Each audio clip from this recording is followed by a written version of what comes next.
Alright, so plugging away. As you can see here, I've got all my hot leads loomed together, neatly run down. Got this one cable, I don't know what it is. I went ahead and put a nice fitting on it because I want to figure out what it is and use it, but then I went ahead and put shrink wrap over it to keep it from shorting out on the panel anywhere. Nice big piece of shrink wrap over it.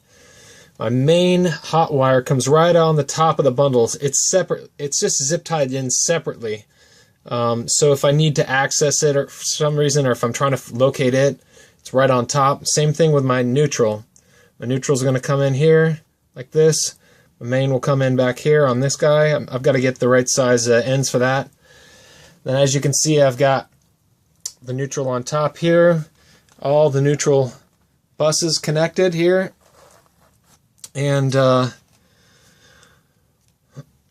you'll notice that I'm using these heat shrink type connectors.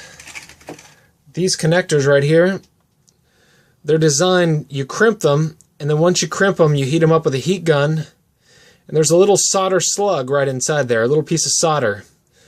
And you want to heat them up until you see that solder melt. If you don't see the solder start to spill through the tip here, just a hair, the second you see the solder go liquid, you stop. And but if you don't see that solder go liquid, these connections, you can't use these if you're not going to use them right. They're just going to screw you up. So that's the way you use these heat shrink solder connections. I highly recommend them for boat applications. Probably the best you can buy. They're not cheap, but spend the money, it's worth it.